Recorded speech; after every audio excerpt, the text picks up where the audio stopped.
গত 30 এপ্রিল বাংলাদেশ বিমান ও বোয়িং এর মধ্যে যে চুক্তি বিএনপি সরকার আমেরিকার সাথে করলেন, সেখানে মাত্র কয়েকদিনের ব্যবধানে 15,000 কোটি টাকার লোপাট, আই রিপিট 15,000 কোটি টাকার লোপাট করা হয়েছে এই চুক্তিতে।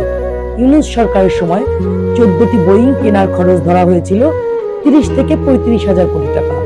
বিএনপি সরকার আসার পর প্রথম দিক থেকে গত সপ্তাহ পর্যন্ত তা 35,000 কোটি টাকা ছিল, কিন্তু গত 30 এপ্রিল যখন ফাইনাল সাইন হলো, তখন 14টি বোয়িং এর জন্য 45,000 কোটি টাকা ব্যয় ধরা হয়। এই টাকা কারা লোপাট করলো? একদিন এই প্রশ্ন অবশ্যই সবার সামনে আসবে। আপনারা জানেন, বাংলাদেশ যুক্তরাষ্ট্র থেকে 1,30,00,000 লিটার পাম অয়েল আমদানি করতেছে। পৃথিবীর প্রায় সমস্ত পাম অয়েলের যোগান দেয় ইন্দোনেশিয়া, মালয়েশিয়া ও থাইল্যান্ড।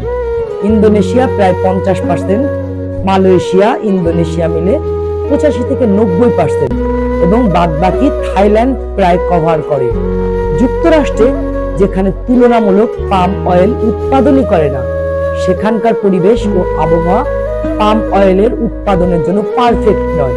আর বাংলাদেশ থেকে আমেরিকার জলপথের দূরত্ব প্রায় 28,000 কিলোমিটার, যেখানে ইন্দোনেশিয়ার দূরত্ব ঢাকা থেকে জলপথে মাত্র 3600 কিলোমিটার এবং মালয়েশিয়া ও থাইল্যান্ডে আরো কম। তাহলে বুঝে নিন ক্যারিং খরচের তফাৎ কত। বুঝলেন বাঙালি? আর কিছুদিন পরেই বুঝবেন বাংলাদেশে কি হতে যাচ্ছে। জয় বাংলা, জয় বঙ্গবন্ধু, জয় হোক জননেত্রী শেখ হাসিনা।